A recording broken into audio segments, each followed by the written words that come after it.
There you go. Awesome.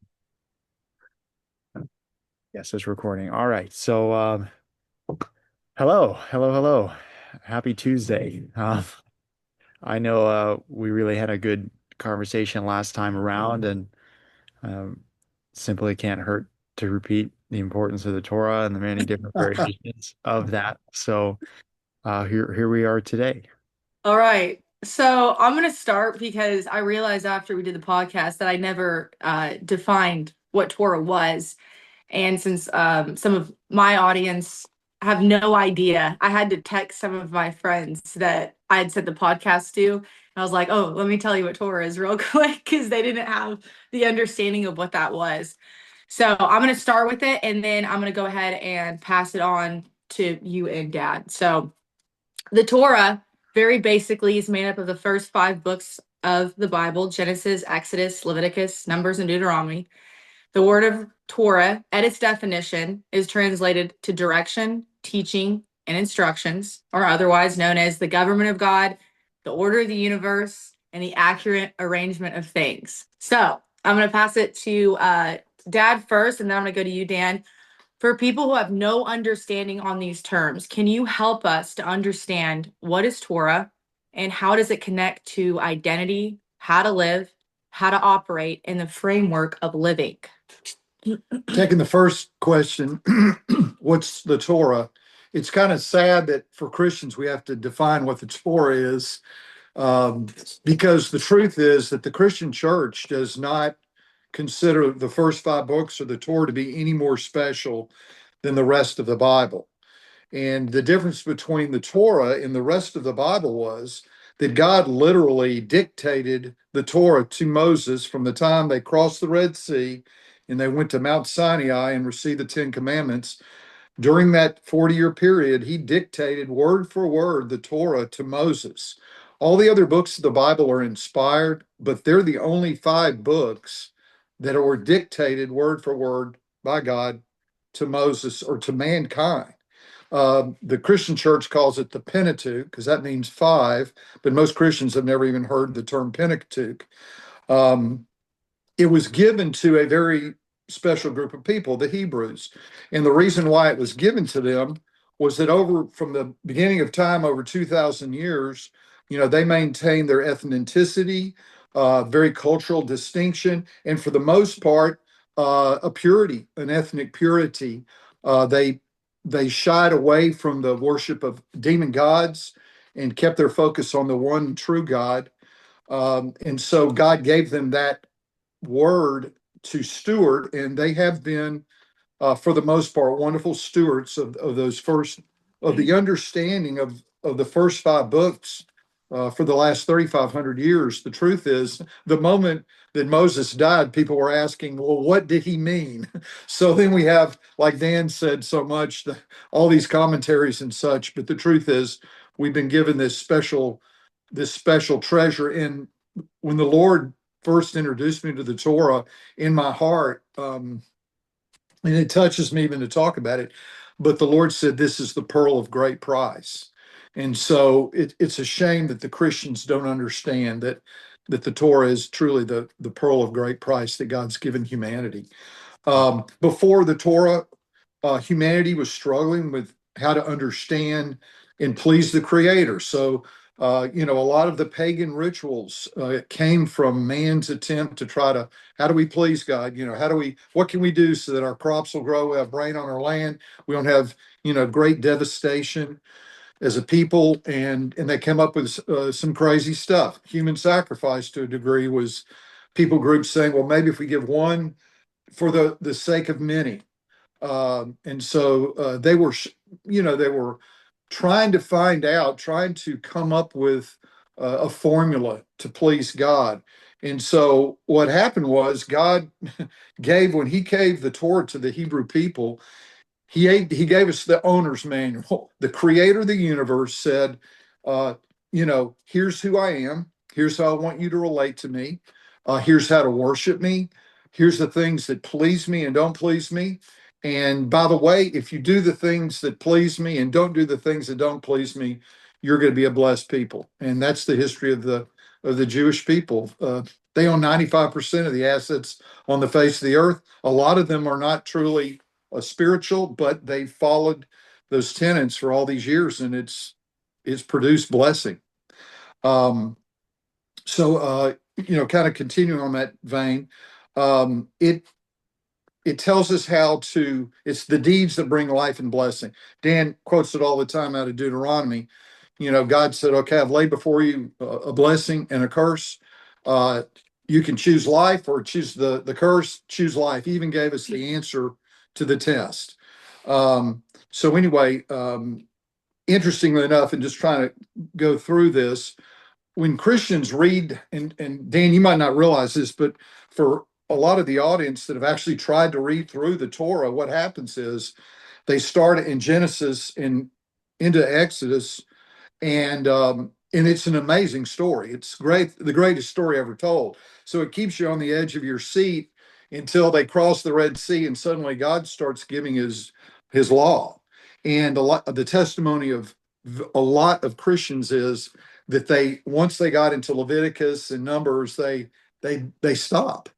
And so one of the reasons why Christians don't read through the Torah is they've gotten once they got into the minutia or I don't want to call it minutia, but the detail of the statutes and the judgments and the commandments, they either lose interest or they stop reading it.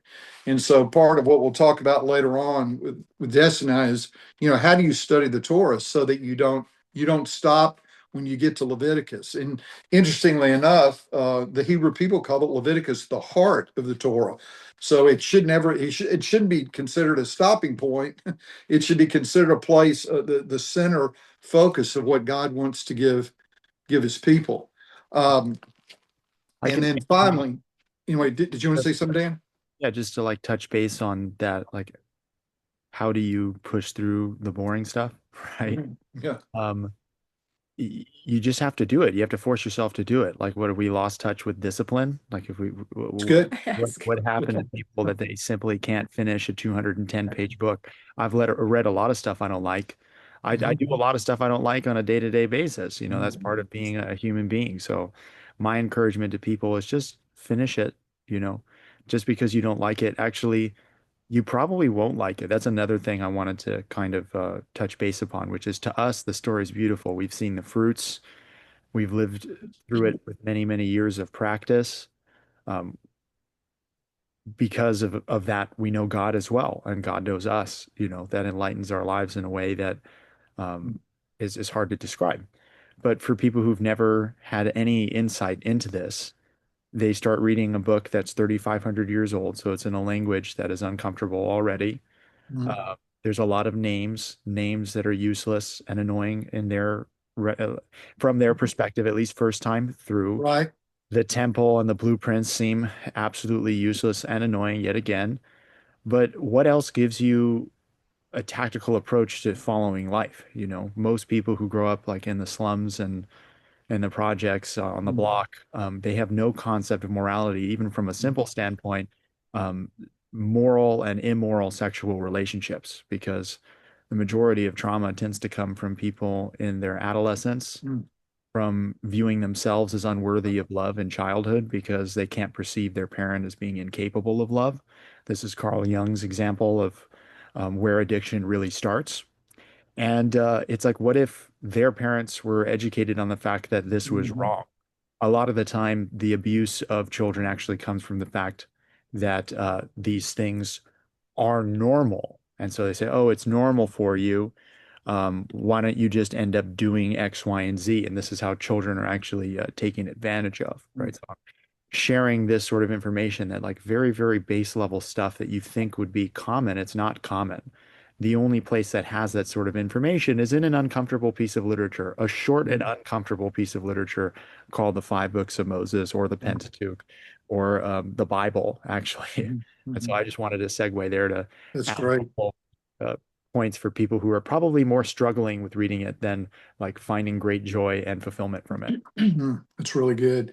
Um, could you for a moment share, because I thought it was interesting, how you were disciplined even by your mother to read the Torah growing up in your home. I thought that was very insightful. Oh yeah, this is an amusing story to me. It's always been amusing to both my brother and I because I have a twin brother, and we were homeschooled for a lot of our education, which already was like a battle, like living in. It's funny, like I remember being a child, being like, "Why am I not vaccinated?" You know, like seriously, why didn't somebody jab me with the needle and get me sick? You know, just so I could be like the rest of my friends, right? They even have tall children in classrooms. The reason tall people are usually hunched is because they just want to fit in with their peers. So they Hmm. stand tall, right?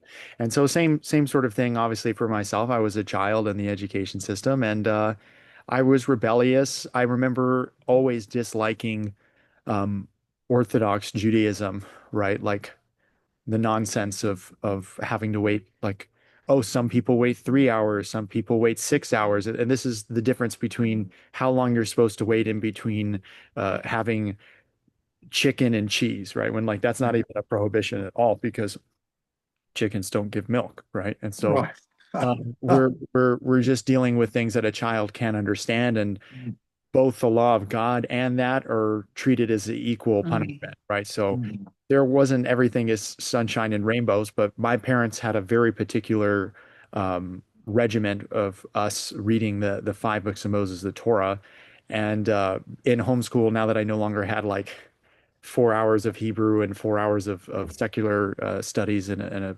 typical school, my mom had us read the Torah, and what she would do is she would put a timer for just 30 minutes on this clock, and Naftali and I might would go to that clock and we'd turn the time back so we'd have to do less. But the point is I still remember that till this day that I constantly struggled with it, but my parents kept pushing and pushing, and like here I am today as a rabbi, you know. That's great. That's a great, yeah. And I want to remind people, Christians, to encourage them that because it's the Word of God, it's living. Uh, and so if you'll discipline yourself, at some point you will have a delight. It might be, it's like anything else, it's like working out.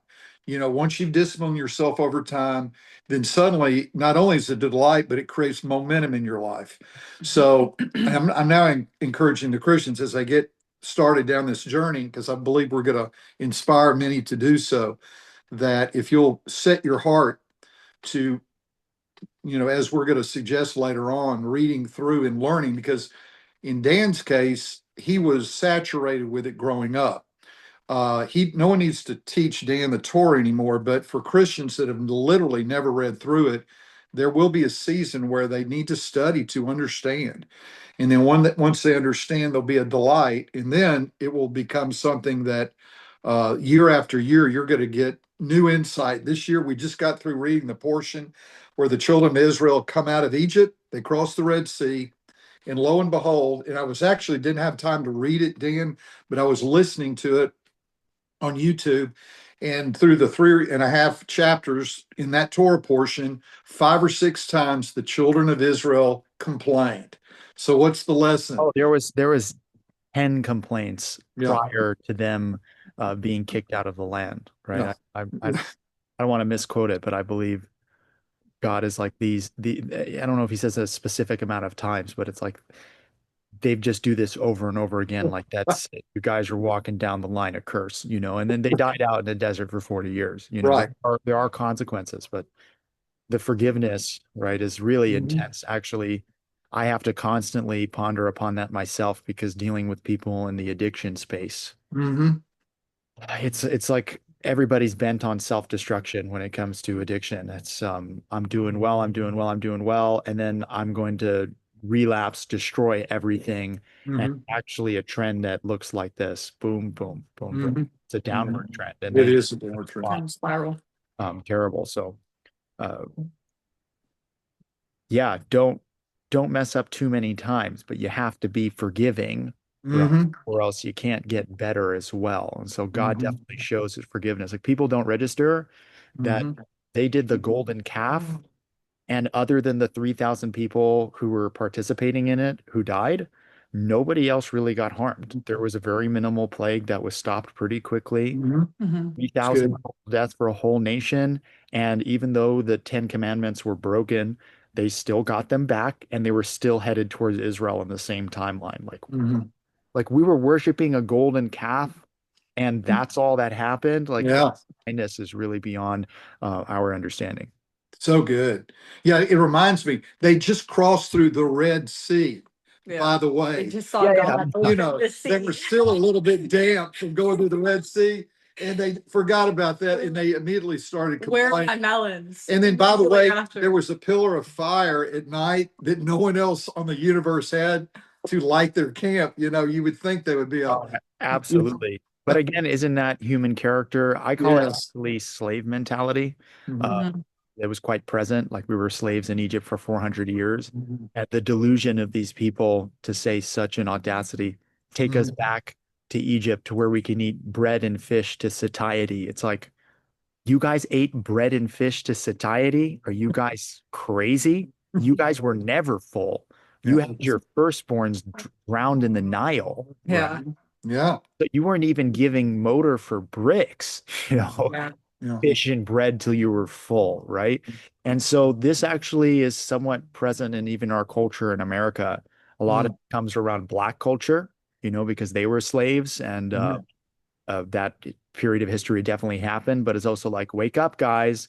Civil War was fought. Tons of people died on behalf of your rights. And now you have that same low standard the rest of us do, which is you just got to work hard in order to make it, right? Mhm. Color of your skin doesn't actually affect anything. Like as a Mhm. Jew, there's higher rates of crime and anti-Semitism and hurt towards them as a people, and yet I'm white, right? Like, Mhm. come on, we got to stop with this, Mhm. saying one person is better than another, and we all have the same sort of issues. God kind of sets that straight, as in we all bow to God, we all have to um, humble, we have to be serving, right? Mhm. That's good. That's very good. Yeah, so we're going to move on to the next point. I think. Yeah, before I go on, I think growing up from like someone who's a little bit younger from my perspective, I didn't understand Torah either. It was the same way. It was like, I don't understand why we're going through this, and like God's that do this or else God, and he's making these people do all this. And then I got older and I started to go on the other side of it. And I looked back and I was like, wait a minute, he's such a good God. What Yeah. do you mean? Yeah. He gave them chance after chance and after chance and still had so much mercy and grace. And you can just tell like a father to like a rebellious child, just like trying to contain and teach and instruct, and sent Moses to rescue, and still if there's a complaint, they wanted the melons and the leeks. And I think that it's funny because I've had so many conversations about this where people will be like, I can't believe I'm reading through this and this is, I can't believe they're doing this. And I'm like, we do this in our own life all the time. Like this is human nature, is what you're saying. It's human nature. Mhm. Absolutely. So uh, I'm going to ask the next question, which is for Dad. It's about replacement theology. So, can you just touch a little bit on replacement theology so we can have an understanding of what it looks like, Mhm. and yeah, in the church, and define it for us? Yeah, this is important, even for Dan to understand that the mindset in a large majority of the evangelical church is that because the Hebrews did not embrace Jesus as Messiah, they've been punished and really removed from the scene as God's chosen people, as his covenant people. And just to state it specifically, it teaches that the Christian church, has replaced Israel as God's people, and that Old Testament promises are fulfilled solely in the church, not national Israel. And for those of us that love the Jewish people and love the nation of Israel, that's abominable. But you can imagine if over 50% or more of the evangelical church believes that the Jewish people are a non-issue anymore, and in fact, they've been rejected by God. And that's what's called replacement theology, which is wrong. It's an error. It's man-made, and it comes from anti-Semitism. And it's been very, as Destiny has told me, it's very effective in your generation to use as a reason to demonize the Jewish people. It distorts God's ongoing covenant relationship with the Jewish people. And then it also devalues the Torah and alienates Christians from uh, from the Jewish context in Scripture. So it produces this hatred and resentment toward the Jewish people that God never intended. So it's we would call it a scheme of the enemy to separate the Christians from the Jewish people. They're Jewish brothers. So And on top of that, just to add to what you're saying, we see the same problems. Like you've explained some of the issues that you grew up with, and we, both Dad and I, my family, have seen the same issues on the other side in the church as well, where it's once again it's the fence around the fence. So it's like it's both sides of the same coin. So yeah, yeah. that's about it. Well, and then it also, as you know, Dan, it extends to people saying, well, the Israel of today was not the Israel in the Old Testament. Candace Owens coming up with some of these ridiculous phrases and But ideologies that she is correct. I mean, like in a simple sense, like this is why half truths are so dangerous, right? Like we want full truth. That's actually what we're in search for, right? The highest truth. But the way that the Jews used to be practicing, there was no oral Torah. There wasn't the Gemara or the Mishnah. There wasn't 2,000 years of piled dogma that was man-made. Um, there was just one piece of literature which fell in and out of their hands throughout the course of 1,500 years of maintaining an empire. And we had God present, right? We had miracles happens. We had prophets. We had men of great strength. We even had female prophets, right? I kind of see the Old Testament story as like God is almost giving like a different variation. Like, oh, now you want a king, here's a king. Like, oh, you want a judge, here's a judge. Like oh, men aren't working for you, I'll give you a female prophet, like That's right. and so like even the story of Christ doesn't come out as being so like, okay, I guess God like wanted to have a virgin birth, like it doesn't bother me that much as long as it's in line with the principles, right? As in, if the Christians are going to claim that we're the new Jews, then step up, do it. I'd love to see that. I'd love for the Jews to just like fizzle off. Not that they are, like literally for some reason, 3,500 years later, we're still here. Even if we're the scum on the earth, we're still here. We're still running the businesses. We're still getting kicked out of culture and we're still blamed for all the problems that other people have. So if that were to somehow fizzle out and the Christian nation were to become the new Israelites, then you would have a mass following way beyond the influence of the Jews. I think that would be good for people. Like, fine, go ahead and do it. But the problem is they don't.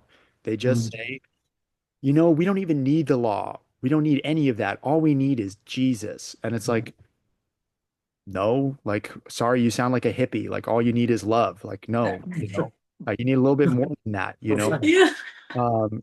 Life is very, very intense, like you have to.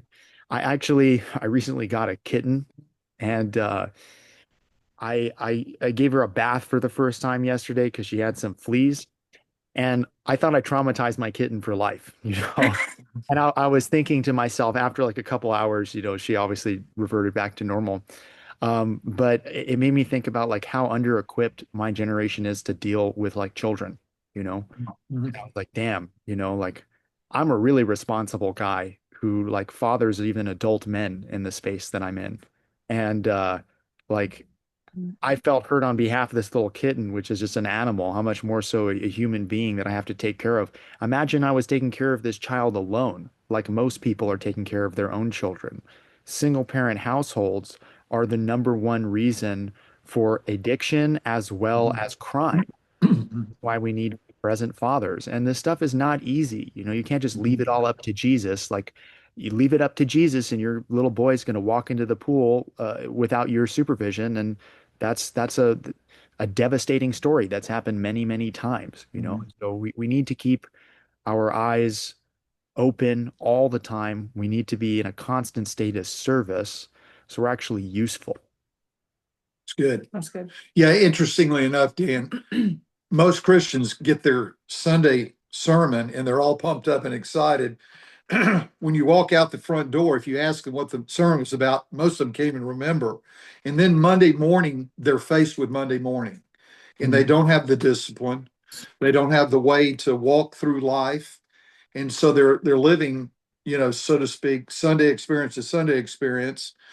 and they don't have the practical, working out of just living through life. And life is hard, and we all know that. But the Torah gives us the manner in which to walk through with strength, with courage, with discipline for men, especially. By the way, men are the in a family. There was never meant to be a plan B as far as finances are concerned. The man was supposed to be the one and only provider. And then, the beautiful, I don't know why I'm going to this, but we're talking about order and discipline. Proverbs, where it talks about the Proverbs woman, she brings extra income into the home, but she's not the primary wage earner. She just happened to bless the family with her creativity and her real estate investments. The point being is that men don't really even go to work understanding this is on my shoulder. I'm responsible. If I don't provide for my family, I'm worse than an infidel. Absolutely.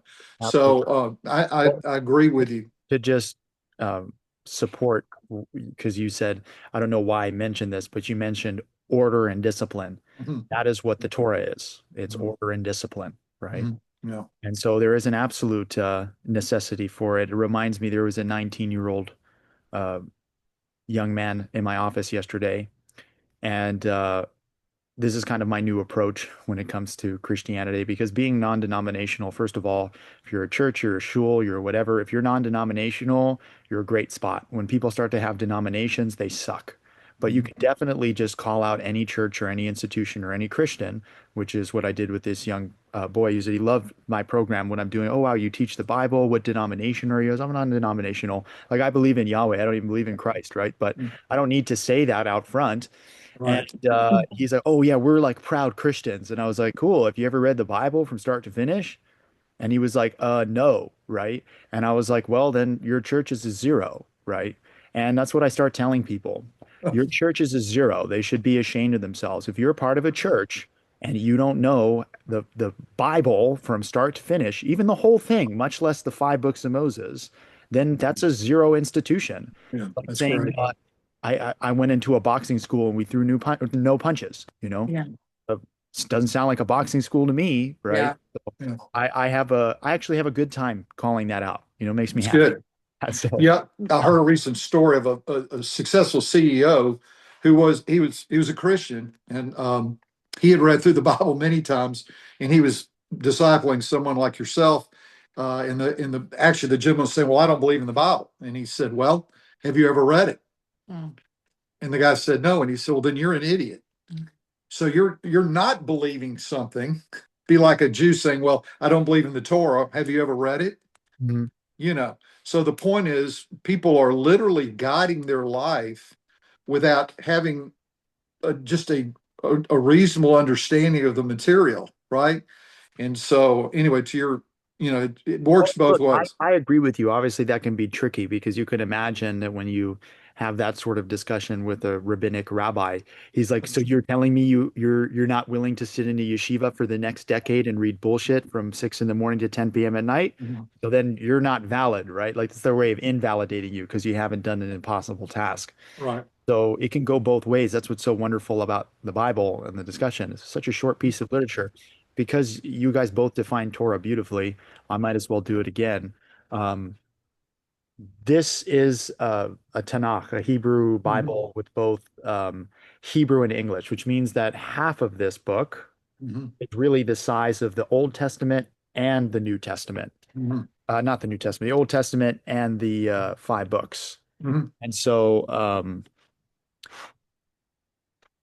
you've for sure read more than that. It's also the Bible, so you guys should know what the five books is. And to talk about the five books of Moses in this particular one, because it's double the length, Deuteronomy, right into the story of Joshua, adds 514 pages. So divided by two is That's good. 60 pages. Here it is for Mhm. all the people who want to know what we're talking about. This is Mhm. your homework. Half of this is your homework. Oh, and so I'm in a constant state of doing that for people, which is like, why trust me? You don't have to Mhm. trust me. Go find out yourself. Yeah. Yeah, Yeah. so Your rest of good. your life. Yeah, very good. That's great. Yeah. That's funny because the amount of arguments I used to get into theological arguments when I was younger. I mean, Dad knows this. I would talk to him all the time about them. We go back and forth about different discussions and arguments. And anyway, just to get me more understanding, which it was good practice, good brain practice. But then when I got a little bit older, I started realizing how pointless it was because most people regurgitate information they have seen online. Yeah. There is no understanding, there's no life experience. It's all just what they saw on social media, what their pastor told them. And I started doing the same thing within the last year. I said, so have you read the entire Bible front to back? And they're like, no. I'm like, then don't argue with me. Yeah. Until you do that, your homework is read the entire Bible and then come back to me and then we'll have this discussion. Otherwise, you're going to waste my time because I'm not here to argue at all. That's good. Also, Yeah. ultimately, I think us three believe, even though we know more people do, that Torah will make its way back into mainstream, right? And that's going to be both true for Christians and Jews. Like if anybody had some sort of doubt that Christians and Jews could have a civil conversation, like here you go. Absolutely. That's good. Please go ahead and continue with your next question. Okay, so this is I'm actually going to start by the example that Dad gave me that helped me to connect with Torah as I don't think I was like 14 or 15 years old. Dad was discipling at a halfway house or doing a Torah study or teaching these group of guys on our way to work because I used to work at a chicken processing plant, and Dad would first drop us off and then go every Wednesday morning. I think it was like 7 a.m. to go disciple these guys. And so on our way to work, he would tell us about the stories, his teachings and stuff like that to these group of guys. And one story stuck out, and I've told it probably 1,000 times between when I heard it and now at my age. And so I'm gonna let Dad talk about it. Yeah. Yeah, it was very touching. Now, these were guys that had come out of the prison system, most because of drugs or other things. This man was named as Mike. He was a soldier in the Afghan war. He was an American soldier. And he would go into these Afghan huts when they were raiding a certain town, and he literally did not have a machine gun. He had a battle axe. You can picture the old medieval battle axes. And he would run into these spaces and just hack up everybody in there. And it created great fear. And so he got wounded, he got shot in his knee, brought him back to America. And then, of course, you can imagine the horrible nightmares that he lived with and the PTSD. Well, he ended up going to prison. Now he's back in the halfway house. And I'm talking about a God that forgives. And he said, God cannot forgive me for what I've done. And you don't even understand what I've seen, the horror I've brought to people's lives. And I really wrestled with that. And I spent some time seeking the Lord about it. And this will be interesting to you, Dan, because we're talking about living life based on the Torah. And you brought it up. You can't add to or take from.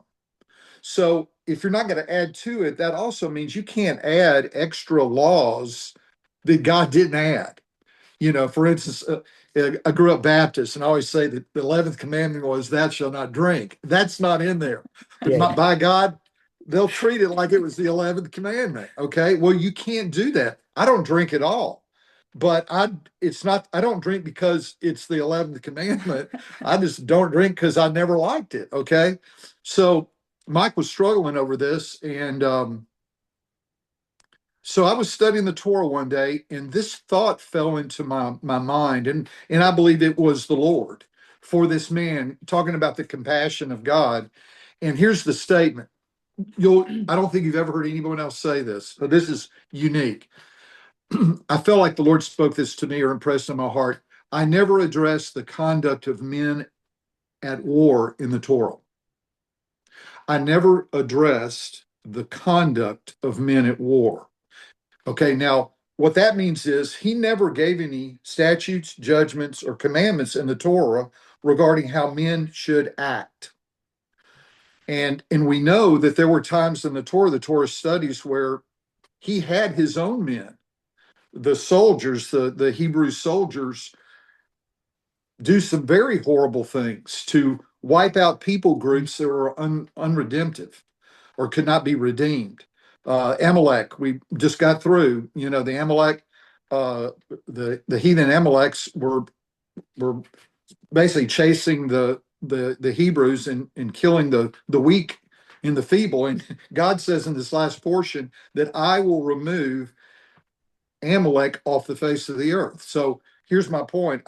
When I realized that, I came back to Mike and I said, Mike, I said, God addresses a lot of things in the Torah, a lot of very things that we wouldn't even consider worthy of it. For instance, if a if a nest falls out of a tree and there's little birds and there's the mama, how do you handle that? I mean, who would think that God would address that? But to him, that was important. But you know what? He never addressed the conduct of men at war. I And I feel said, if yes, he actually does. Like I can give you examples. Like give me examples. um, when it says that you're going out to war, Mm-hmm. right? That any man who's weak and who's not uh, Yeah. 100%, send him back to his wife. Like if you're a newly wed couple, Mhm. you don't have to go to war. You can Right. stay for your make your wife happy. Mhm. And so there's a repetition, there's an actual dialogue of the men going out to war. Like Right. if you got any fear, now's your time Yeah. to get out because you're just going to make us weak. Mhm. Right now we know we have the power of God. And you also have the obvious battles that exist. Of course, the Amalek battles, the Midianite battle, Mhm. um, many, many battles. It's quite uh, devastating, actually, in Mhm. terms of the amount of war that these people had to handle. In Moses having his Mhm. hand raised up. The more specific one is also after war, the men cleansing themselves by Mhm. the river, not contaminating the stuff, so they have to clean all of their stuff as well. And this is where people get the idea that we have to like, dip every pot and pan new into a living body of water. That's that there is no purifying ritual Mhm. when it comes to the Torah. So there are laws of war. Actually, Mhm. wanted to be very specific about it. No. In my book, The Children of Israel, I put their laws of war. And so Mhm. remember, it doesn't say you shall not kill, so you shall Mhm. not murder. So that's a Mhm. commandment issue. So it's creating a difference that killing is necessary. And also, as far as people being like, well, you got to wipe out Amalek, and then the Jews are saying that this people are Amalek, it's like God's already fulfilled on his promise that those Right. people are going to be wiped off the face of the earth. We have no commandment to wipe any sort of people out. That has nothing to do with Torah and God's law. That's just Mhm. ways of people rationalizing and finding ways to be violent. Mhm. No, that's good. Yeah, I mean, it's the subset. What you're saying is that there was a general description of how the men he would give them certain people groups he would have them wipe out certain ones he didn't. So there were very specific. I agree. There were, and Dan and I are going back and forth. He gave them rules about how they were to conduct themselves in a general way. But what I felt like the Lord was saying was because he was repentant, okay? He had been caught up in the war and he was doing things that we all know that in war, things happen in the fury of the war, in the actual battle. Let's call it the conduct of men in the battle itself. And there's not anything specific when you're in the midst of the battle, you're to do this or that there are not these um, not intricate descriptions of how you should handle, Combat. the combat. That's good. Yeah. Yeah. Well, like there is Abraham, right? Was Mhm. obviously a fierce warrior in the sense that he would have his servants of 300 attack them at night. So Right. see that people use their brains, they're Mhm. strategic, right? Right. That's like a guerrilla warfare tactic. Hit them Mhm. at night. They don't know what's happening and keep doing that. And it scared Mhm. them. They didn't know how many people were there, who's attacking them. And that worked so well that four kings were beaten all the way essentially Mhm. outside of Canaan, all the way to the edge of Dan. And so Mhm. we have even again the Midianite battle of about 12,000 men who were fighting. I used to be able to do the math, but I don't like keep track of those things. But I'm sure if I look it up, not one man was killed in the battle of the Mhm. post Pinchas uh, Mhm. salvation in the end Mhm. of the plague. Not one man died, and I think it was something That's like right. 12,000 men Yeah. had Mhm. it counts how many people were killed, and then if you're counting women and children as well, like you're looking at like 12,000 versus like 100,000 plus, which is like Mhm. 300 Sparta on steroids, like Mhm. that's a Yeah, lot. yeah. And, so there is definitely, again, David, if you want to go beyond that, Mhm. David wasn't fit to build the temple according to God because he had spilled so much blood. Mhm. Mm. Mhm. This is a necessary part of life, hopefully one that Mhm. we get to skip in our own generation, my own generation. I have my own fears about that moving forward, but it's obviously a necessary thing. Like this man, Mhm. he was a vet, right? Mhm. There's a vet Well, and the war was won. in the, well, that could be debated. Yeah, Go that's ahead. right. And Go so, ahead. I think there's a lot of resentments there that he has towards all of this bloodshed being Mhm. worthy of anything. And Yes. a lot of the time that's true, right? And Mhm. that's very painful to live with. Mhm. And I think you're helping him in the right way to show him that he's not guilty of murder, Mhm. There right? you go. Yeah, Yeah, that's good. that was it. And so that is actually a very distinct definition in the Ten Mhm. Commandments. It's not do not kill, do not murder. That's Like right. there's literally a city of refuge. If Mhm. somebody were to kill me by biblical law, not that this could happen, well, if somebody were to kill me, an innocent man, for doing what I did, and my brothers were furious based on that behalf, and it was an accident, as in Mhm. somebody killed me by Yeah. accident, they would be able to kill him just based off of fury, right? Mhm. Or Mhm. family members, whoever felt it was important to do that. And he actually has a place to flee to, Mhm. right? So the Torah is actually like very, very much creating windows for real life scenarios. Like, yeah, Yeah. you That's like it right. or not, God could be in the picture, but some dude could be chopping a tree. Mhm. The head of the axe might have just flown into his head, and now your very innocent brother who shouldn't have died is dead. Mhm. We don't have the answers for these questions as human beings. Mhm. That's good. I mean, that's good because you Good. crystallize even Destiny talking about combat is that he felt that he had murdered, and so he couldn't be forgiven. And The Ten Commandments, thou shalt yeah, not murder. yeah. That was And that's so big. about a year later, year and a half later, he called me and he said, Lee, he goes, I realized what you said was the truth, and I've forgiven myself. I Wow. mean, it literally changed his life. You know what Absolutely. I'm saying? You Just can't. the reality that he didn't have to carry this false guilt around for the rest of his life. So I don't even know how we got to that No, no, I question. asked you for that. Oh, I okay. think yeah. So yeah, we'll jump into the next question. That was Yep. Okay, so the next one's for you, Dan. I would like you to share if you have any stories that people can connect with that you've experienced going through the 12 step program with some of the guys that you help and you mentor. oh. Um the 12-step program is pretty simple. People think that it's really like not. I always recommend the 12-step book, like the slim one. There's a big book and a small one. I Mm. would recommend the small one because going through the big one is really like your homework if you're a super addict and you have like again, these people need to stop being bored. Every time that they're bored and they have nothing to do, they just relapse. That's the behavior. Mhm.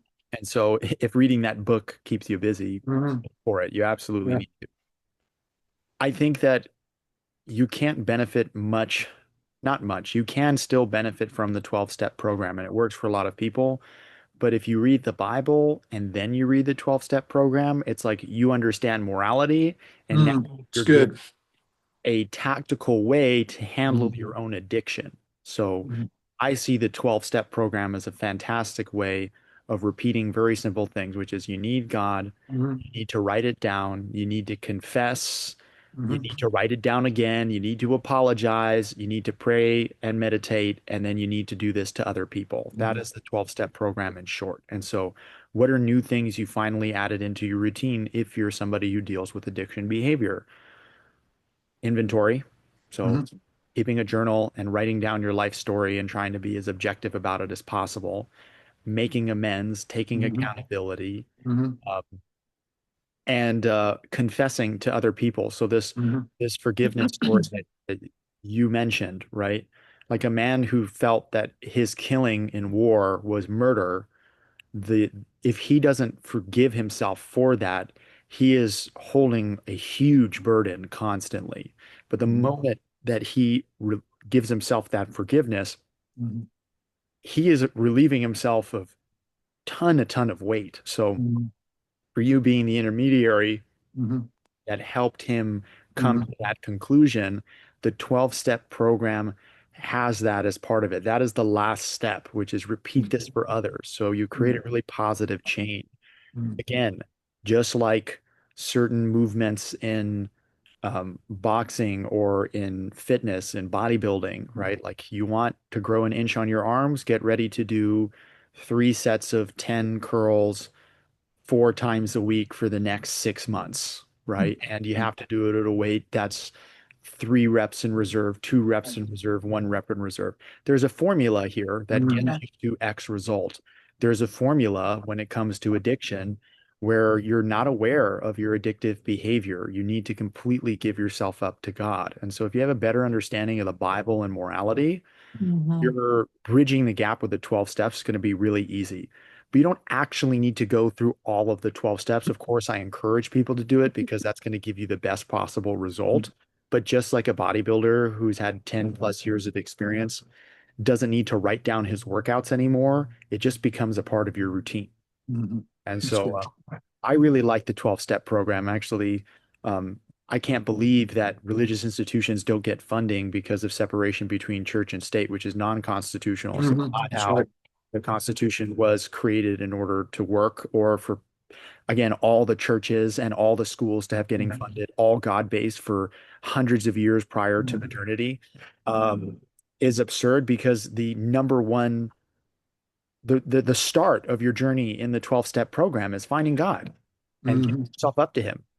Like most people are addicts in this generation, and the solution is God. Like outside of the Bible, the solution is God, right?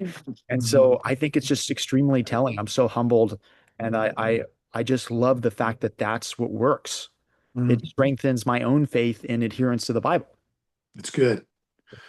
I'm curious, now that you mention it, if you, I know everybody can choose what higher power they want to gravitate to, but because you're Jewish, do you hand them a Torah? I mean, I guess I'm curious just more than anything.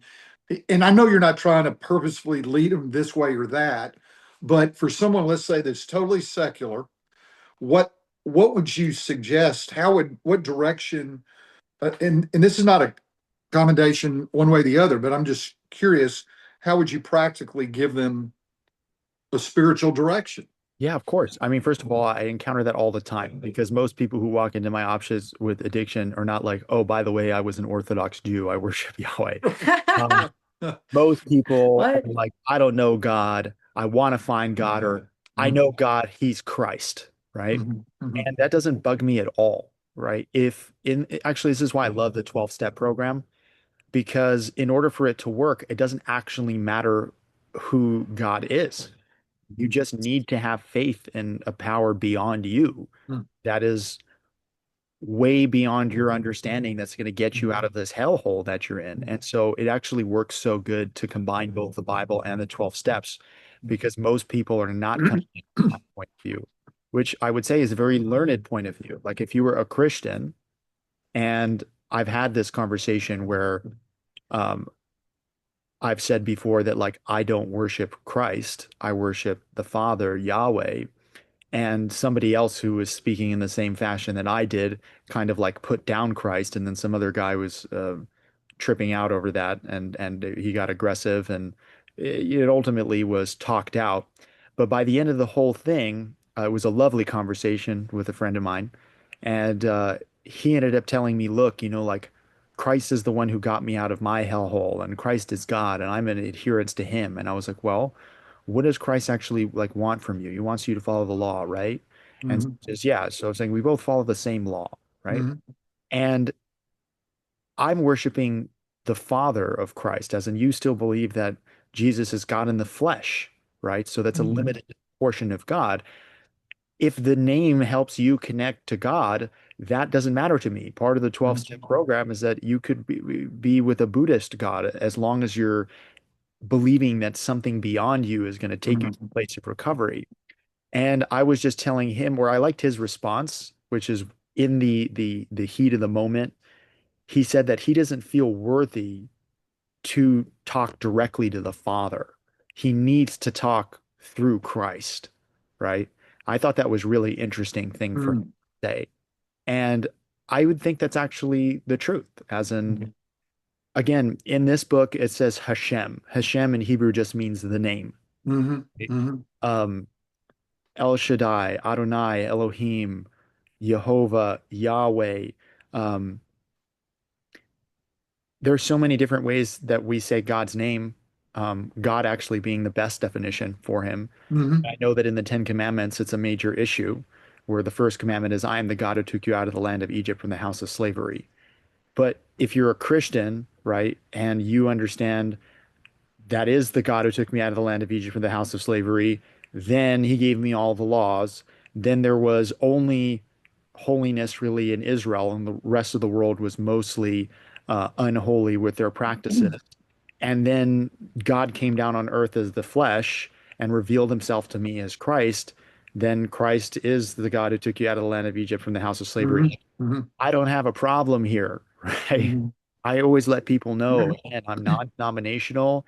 I would drop the name entirely if it had people just adhere to the principles. mhm, I myself don't care about being Jewish. I don't mhm, care about being Christian or any of these denominations. It's unimportant.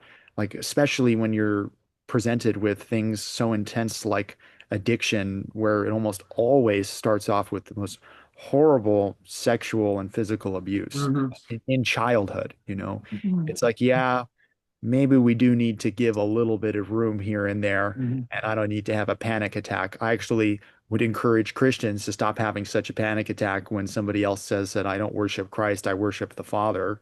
mhm, Would encourage Jews to stop having a panic attack when they hear mhm, Christ, because like he means God, right? Like even mhm. I can tell you his train of thought. He actually goes in his own mind from the God who took me out of the land of Egypt from the house of Yes. slavery to Christ. So Mhm. why would I disrupt his train of thought?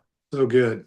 So good. That's really Yeah, good. in the Passover, there's that question that the son says, well, Water. why do we celebrate this every day or every year? And the father says, well, this is that which the Lord did for me when he brought me out of Egypt. Mhm. And everybody, all of us have this, we were brought out of Egypt story, right?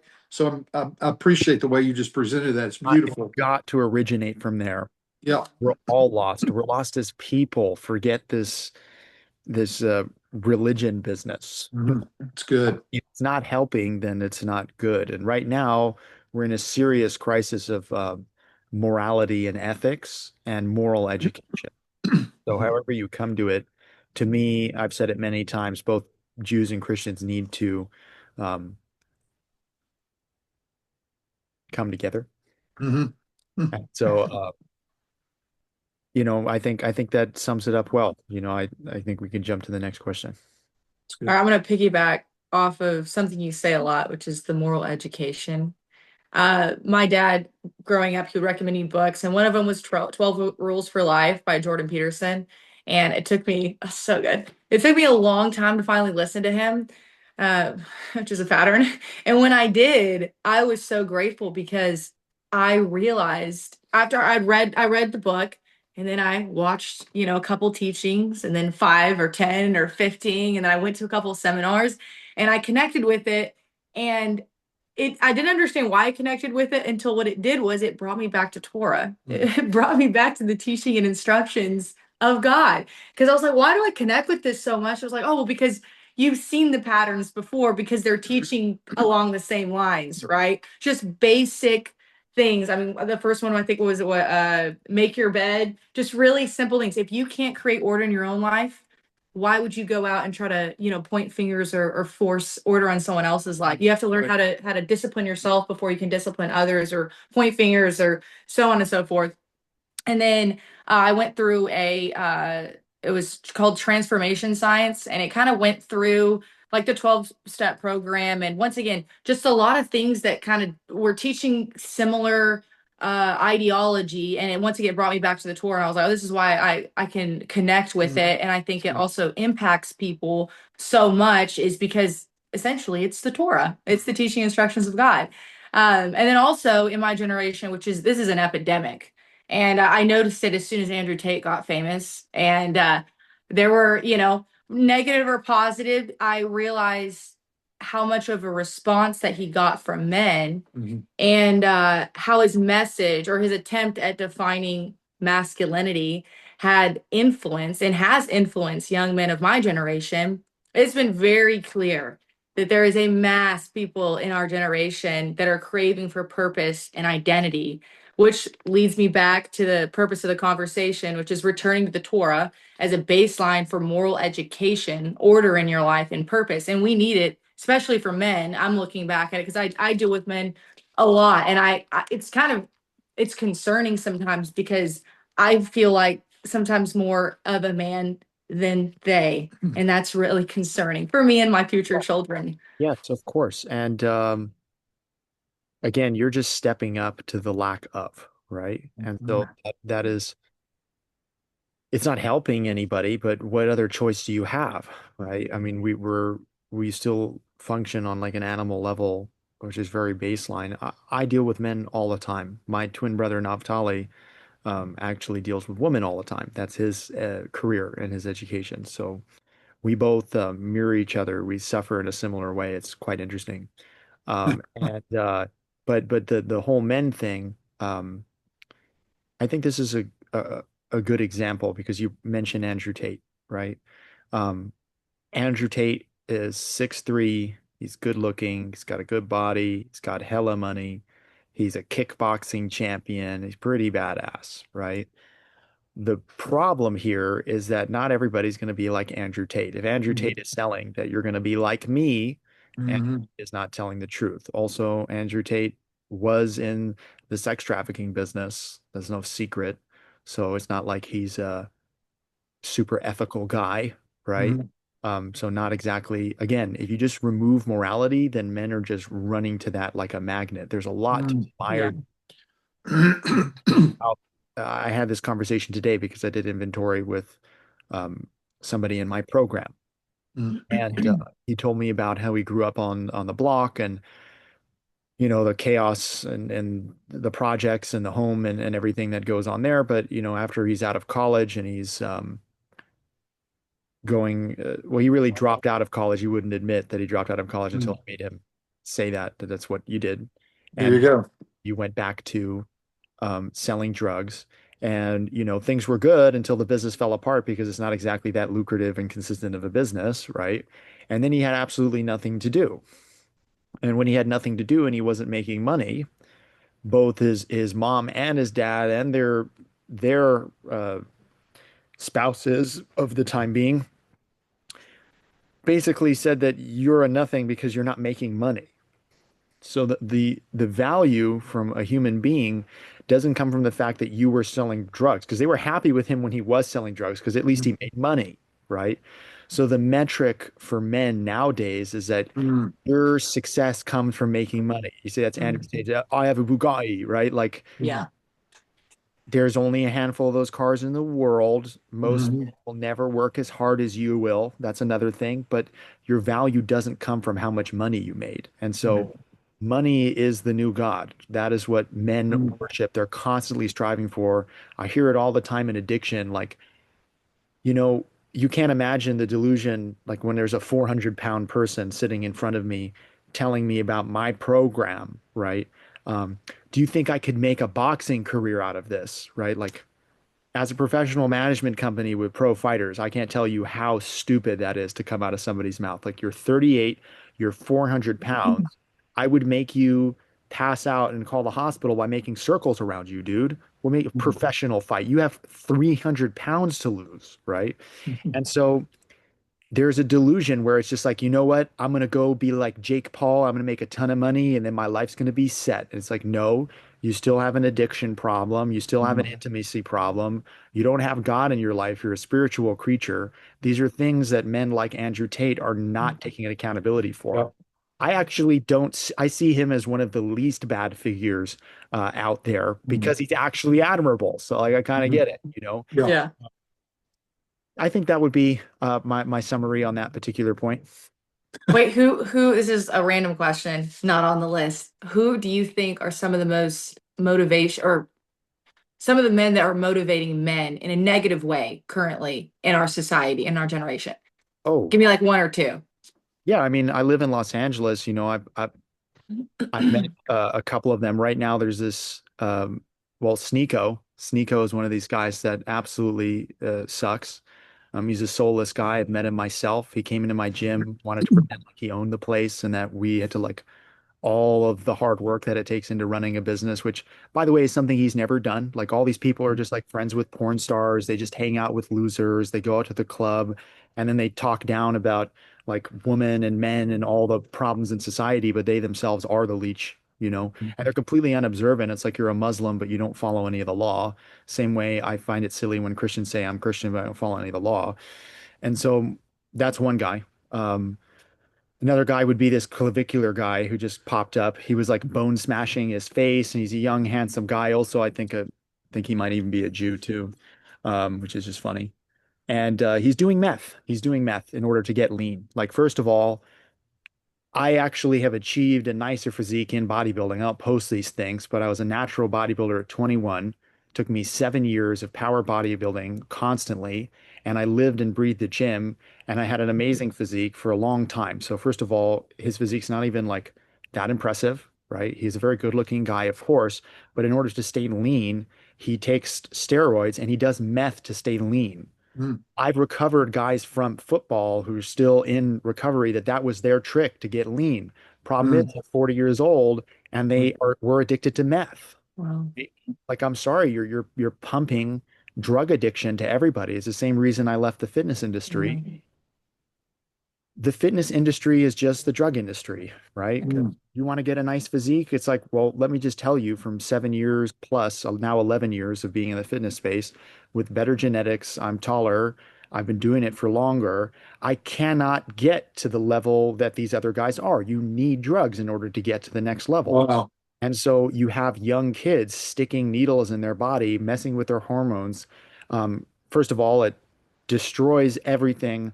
If you do it wrong, your ability to use your manhood goes away. Mm. Okay. So it's kind of like you got involved in this in order to hook up with girls, but now you can't use your penis, right? It's like, Wow. oh, you're retarded, right? That's a And bummer.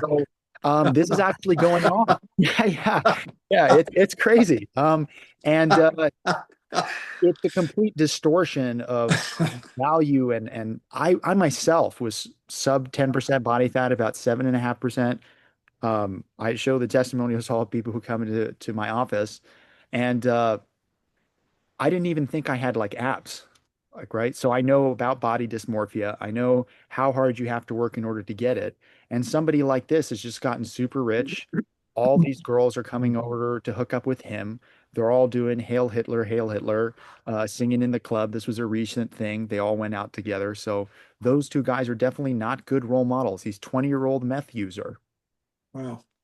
Like, I went to zoo culture. I went to LA to visit my brother, and my sister and I went to zoo culture, and it was actually a little traumatizing because they were doing one of those they do bits. I didn't know at the time. I didn't understand that people would just create things so that people would like clickbait and stuff. Mhm. So my sister and I in the middle of this whole thing, and we were so confused. It was a little bit traumatizing. I had this realization that it's not reality. This is just for clicks. A lot of that stuff is though, and people there are a huge I watched there were like 300 people at that gym just in amidst this clickbait thing that they were videoing, they were creating, and the half of them didn't understand what was going on and thought this was like a real scenario. It was like one guy was about to fight someone else. It was ridiculous. I was embarrassed to be there. I wanted to leave immediately. I was like, I have nothing to do with this.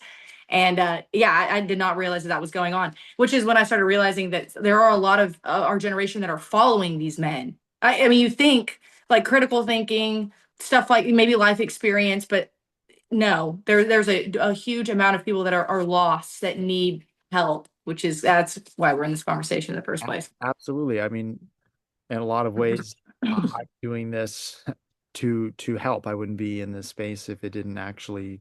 I mean, even just to put my voice hour to do it for myself. Like maybe this clicks to somebody else who's got more influence than me. Mhm. In terms of positive figures, not Andrew Tate, excuse me, Charlie Kirk.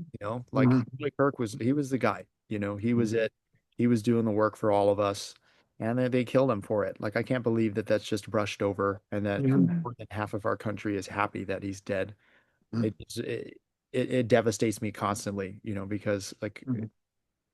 in terms of ability and hitting the mark constantly, and again, as somebody who doesn't believe in Christ, right, as God, um, Charlie Kirk obviously did, right? Mhm. And if anything, um, he was as much of a Christ figure as possible, right? Mhm. He Mhm. suffered for the people, and he literally was martyred on Mhm. behalf of it. So I'm sure something will come of that. I think in a positive way. I think it's making Mhm. a lot of men think to themselves that I need to put my voice out there and be Mhm. part of that battle, especially since such a good man has been taken from us. Mhm. Wow, Yeah, very good. that's good. All right, to sum it up, what are some of the ways someone can start studying Torah? I'm going to start with Dad and then we'll go to Dan. Okay, so this is for the Christians that weren't raised with a mom that was setting the clock and having you read through the Torah. And we're going to post some of this. I'm going to go through it really quick. I believe this works. I've passed this on to a lot of people, and it's changed their life. So I'm going to give them three things real quick, and then Dan can go into what he's saying. So, and we'll talk about it later on when Destiny and I do a little bit more recording ourselves. But Dan showed you a Chumash. This one's was published by the Stones. It's called the Stones Edition Chumash. You can get it in a little form where you can carry it around, or you can get it in the big form. Okay, depending on what you like. I like the little one because I would take it to work and read it. So I would say buy this and just start reading it from the first page. It includes notes. Now, it was published to bring Jews back to the Torah. And so it has a few notes for each scripture. It doesn't go into the minutia typically that the rabbis went into. There are well-known rabbis that have written the notes, but they're very simple. They're very surface level, but it creates an interest, Dan, as you read through and you pick up something touches your heart and you read a note, it actually creates a greater level of interest.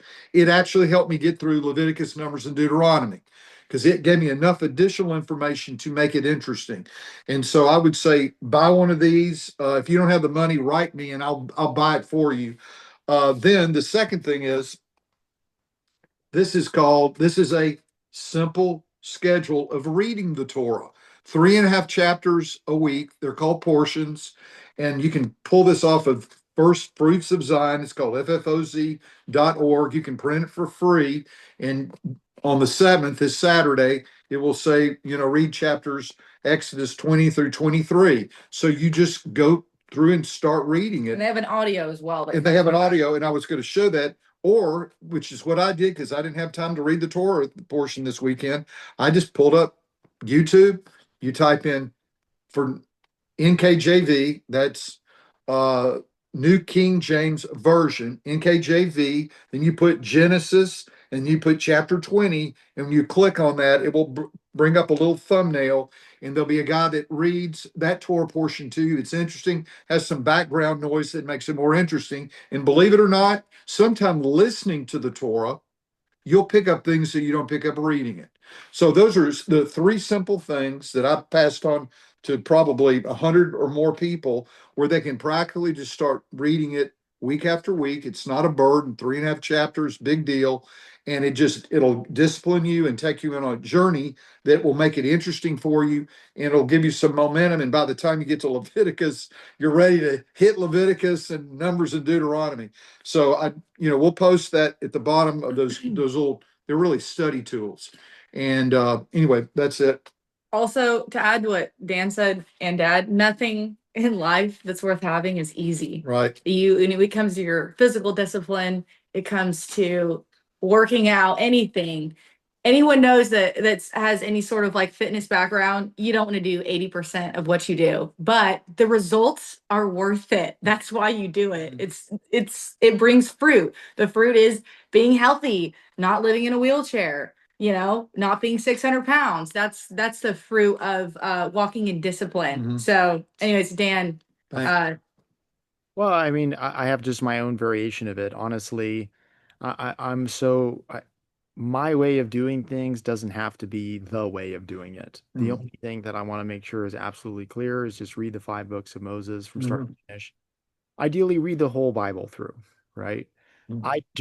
I have multiple copies of that particular Chumash. That's the one I grew up learning. Mhm. And I know that in your case, it made it more interesting to you, but it also made it 3 to 4 times as long, right? Mhm. That's true. I Yep. wanted to keep it as short as possible and Mhm. just finish the task. It's like learning a new language. Boy, is that an uncomfortable thing to do.